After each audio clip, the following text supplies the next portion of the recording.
5 pistes. Je vais vous donner 5 pistes pour vous aider à créer une newsletter qui dépote dans cette vidéo.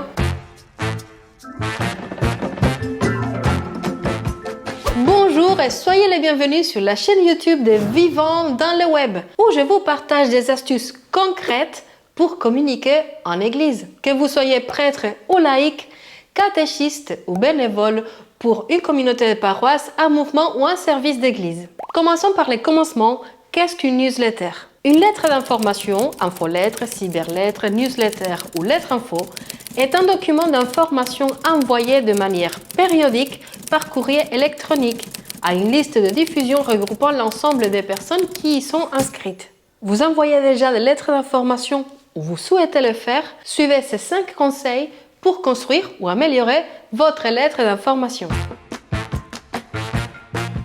Qu'elle se soit inscrite par elle-même ou qu'elle vous ait transmis leur adresse email, les personnes abonnées à votre newsletter vous ont confié leur courrier électronique afin de recevoir des messages de votre part. Pour respecter la confiance que vos abonnés vous accordent, souvenez-vous de ce que vous leur avez promis lors de l'inscription à la newsletter et faites en sorte que le message que vous leur envoyez soit à la fois pertinent et captivant. Pour être certain d'intéresser vos abonnés, anticipez leurs attentes et leurs besoins. Par exemple, si votre cible, ce sont les parents des enfants inscrits au caté qui ne fréquentent pas souvent la paroisse, quelles informations leur transmettre? Toutes les informations paroissiales ou pouvons-nous en faire une sélection plus ciblée? Quel langage utiliser dans cette communication avec les parents? Les termes, les sigles que nous employons couramment en église risquent de ne pas être totalement compris par toutes les familles. Peut-être pourrions-nous vulgariser un peu les jargons. Ça pourrait même être une occasion pour expliquer les notions du catéchisme et de la doctrine de l'Église, des moments de la messe, de l'année liturgique, entre autres. Dans un souci de pertinence, mais aussi dans un esprit Laudato Si, je vous conseille de créer des groupes de diffusion selon les informations que vous souhaitez transmettre. Évitez l'envoi de messages qui ne concernent qu'un groupe spécifique à l'ensemble de vos contacts. Plus votre newsletter est pertinente, plus son taux d'ouverture et de lecture sera important. La plupart du temps, dans nos newsletters, nous partageons des informations, des retours d'événements, des invitations et c'est très bien. Selon l'intérêt de vos abonnés, vous pouvez aussi leur partager une parole d'encouragement, une prière, un chant, une image, une vidéo, un questionnaire. À vous d'évaluer la pertinence de ce que vous partagez en vous mettant à la place de vos abonnés. Parfois, on aimerait avoir le ressenti de nos abonnés par rapport aux messages transmis, avoir leurs avis. Pour augmenter vos chances de réaction et des échanges avec vos abonnés, n'hésitez pas à les leur demander. Dites-leur clairement quelle action vous attendez de leur part. Cliquer, lire l'article, s'inscrire en cliquant sur les liens, remplir le questionnaire, etc.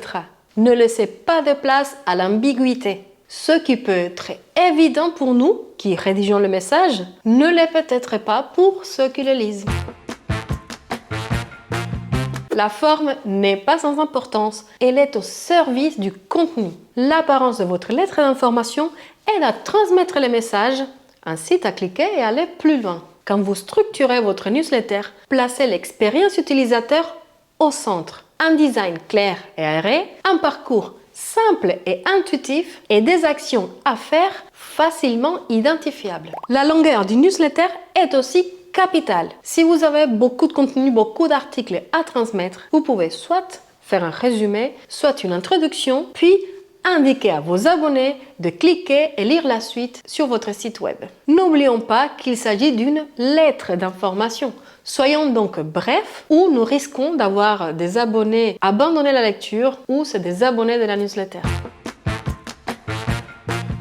Inutile d'envoyer une lettre d'information trop fréquemment ou de multiplier les newsletters. Le temps du confinement est derrière nous et les personnes ne sont plus derrière un écran toute la journée pour avoir un minimum d'interaction sociale. En plus, surprise, nous ne sommes pas les seuls à envoyer des emails. Et comme on dit, trop d'infos tue l'info. Fixez-vous une fréquence d'envoi. Mais si à un moment donné vous jugez que vous n'avez pas suffisamment de contenu pour alimenter une newsletter, profitez-en pour faire une pause. Par exemple, la lettre d'information du diocèse de Strasbourg est interrompue chaque année pendant l'été. N'hésitez pas à informer vos abonnés que votre newsletter fait une pause et renseignez les dates de la reprise. il est très tentant de numérer nos newsletters et de rédiger des objets lettre d'information numéro 77. Si cela est très pratique pour nous, cela n'est pas le cas pour nos abonnés. L'objectif d'une lettre d'information est qu'elle soit lue et non pas qu'elle finisse au fond du répertoire du courriel indésirable. Donnons envie à nos abonnés de cliquer, d'ouvrir et de lire notre newsletter. Une astuce simple pour rédiger un objet attrayant est d'y mettre le titre de l'une des informations que vous partagez dans votre email. Et si vous avez un esprit créatif, laissez libre cours à votre imagination. Et si le ton de votre newsletter vous le permet, ajoutez des emojis. Cela rend l'objet de votre email plus visuel et l'aide à se démarquer des autres. Et voilà, cette vidéo touche à sa fin. Si vous avez des interrogations concernant la conception d'une newsletter, n'hésitez pas à laisser vos questions en commentaire de cette vidéo pour que nous échangions à ce sujet. Et puisque nous sommes en train de parler de lettres d'information, sachez que dans la prochaine vidéo, je vais vous parler du règlement général sur la protection des données, le RGPD, et son application dans les newsletters. Je vous donne rendez-vous le 1er décembre sur cette chaîne pour parler RGPD et newsletter. Et si les sujets abordés dans mes vidéos vous intéressent, n'hésitez pas à vous abonner en cliquant sur le bouton s'abonner pour vous tenir au courant des contenus qui sont publiés. Merci de votre intérêt et de votre fidélité et à bientôt pour une nouvelle vidéo de Vivant dans le web. Ciao!